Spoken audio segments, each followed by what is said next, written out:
ಪ್ರಧಾನ ಕಾರ್ಯದರ್ಶಿ ಎಸ್ ಮನೋಹರ್ ನೇತೃತ್ವದಲ್ಲಿ ದೂರು ನೀಡಲಾಗಿದೆ. ವಕೀಲ ದೇವರಾಜೇಗೌಡರ ಕುಖ್ಯಾತಿ ಗೊತ್ತಾಗಿದೆ. ಇನ್ನು ಮಹಿಳೆಯರಿಗೆ ನ್ಯಾಯ ಕೊಡಿಸುವುದಾಗಿ ದೌರ್ಜನ್ಯವೆಸಗಿದ್ದಾರೆ. ಸಂತ್ರಸ್ತೆ ದೂರು ಕೊಟ್ಟ ನಂತರ ನಾಪತ್ತೆಯಾಗಿದ್ದಾರೆ. ದೇವರಾಜೇಗೌಡರ ಮೇಲೂ ಕಾನೂನು ಕ್ರಮ ಕೈಗೊಳ್ಳಬೇಕೆಂದು ಕಿಡಿಕಾರಿದ್ರು. ದೇವರಾಜೇಗೌಡರು ಹಾಸನ ಲೈಂಗಿಕ ಪ್ರಕರಣದ ಬಗ್ಗೆ ಭಾಳ ಹೆಚ್ಚಿನ ಹೋರಾಟ ಮಾಡಿ ನೊಂದ ಮಹಿಳೆಯರಿಗೆ ನ್ಯಾಯ ದೊರಕಿಸ್ಕೊಡ್ತಾ ಇದ್ದೀನಿ. ನಾನು HD ರೇವಣ್ಣ ಪ್ರಜ್ವಲ್ ರೇವಣ್ಣನ ವಿರುದ್ಧ ಕಾನೂನಾತ್ಮಕ ಹೋರಾಟ ಮಾಡಿದ್ದೀನಿ ಅಂತ ಹೇಳಿದ್ರು.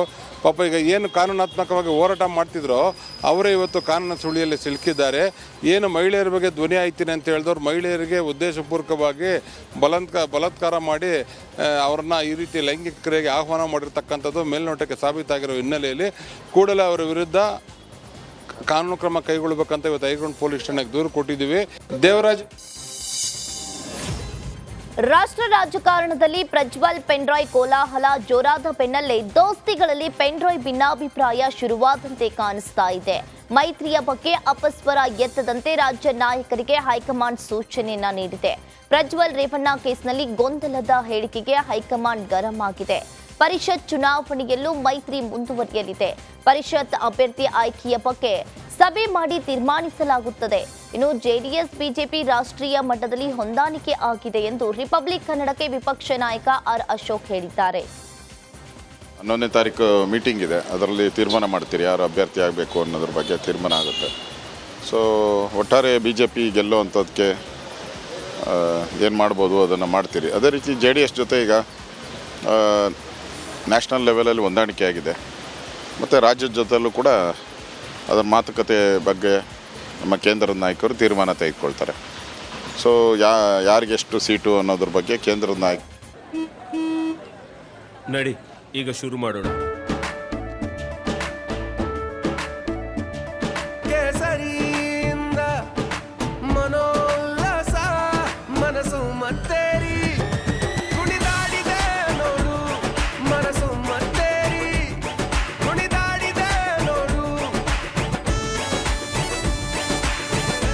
ಕ್ಷಣ ಕ್ಷಣವೂ ಆಚರಿಸಿ ಕೇಸರಿ ಹಬ್ಬ. ವಿಮಲ್ ಬಾಯಲ್ಲಿ ಹೇಳಿ ಕೇಸರಿ. ಬಿಜೆಪಿ ಸಾಮಾಜಿಕ ಜಾಲತಾಣ ಮುಖ್ಯಸ್ಥನ ಬಂಧನ ವಿಚಾರಕ್ಕೆ ಆರ್ ಅಶೋಕ್ ಆಕ್ರೋಶವನ್ನ ವ್ಯಕ್ತಪಡಿಸಿದ್ದಾರೆ. ಬೆಂಗಳೂರಿನಲ್ಲಿ ಮಾತನಾಡಿದ ಅವರು, ಅನುಮಾನ ಇಲ್ಲ, ಸಿದ್ದರಾಮಯ್ಯ ಸರ್ಕಾರ ಉಳಿಯಲ್ಲ ಅಂತ ಕಾಂಗ್ರೆಸ್ನವರೇ ಹೇಳ್ತಾ ಇದ್ದಾರೆ. ಸರ್ಕಾರ ಬೀಳೋ ಹಂತಕ್ಕೆ ಬಂದಿದೆ, ಪಿಕ್ಚರ್ ಬಾಕಿ ಇದೆ. ಬಹಳ ಜನ ಕಾಂಗ್ರೆಸ್ ಶಾಸಕರು ನಮ್ಮ ಸಂಪರ್ಕದಲ್ಲಿದ್ದಾರೆ ಎಂದು ಸರ್ಕಾರ ಪತನದ ಬಗ್ಗೆ ಭವಿಷ್ಯವನ್ನ ನುಡಿದಿದ್ದಾರೆ.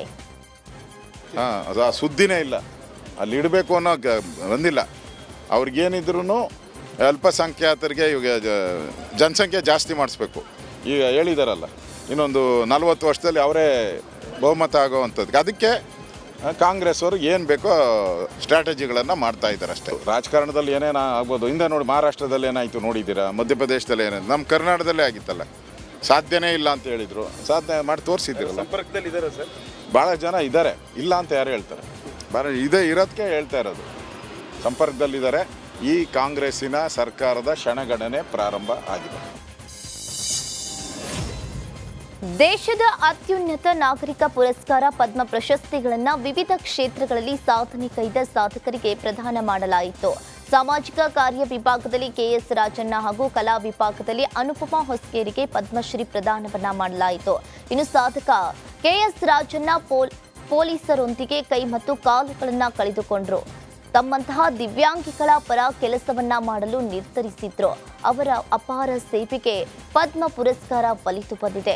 ಇನ್ನು ಕನ್ನಡದ ಮತ್ತೊಬ್ಬ ಸಾಧಕಿ ಬೆಂಗಳೂರಿನ ಅನುಪಮಾ ಹೊಸಕೇರಿ ಪದ್ಮಶ್ರೀ ಪ್ರಶಸ್ತಿಗೆ ಪಾತ್ರರಾದರು. ಇನ್ನು ಬೊಂಬೆಯಾಟದಲ್ಲಿ ಅನುಪಮಾ ಅವರ ಸೇವೆಯನ್ನ ಗುರುತಿಸಿ ರಾಷ್ಟ್ರಪತಿ ದ್ರೌಪದಿ ಮುರ್ಮು ಅವರು ಪದ್ಮಶ್ರೀ ಪ್ರಶಸ್ತಿ ಪ್ರದಾನವನ್ನ ಮಾಡಿದ್ರು.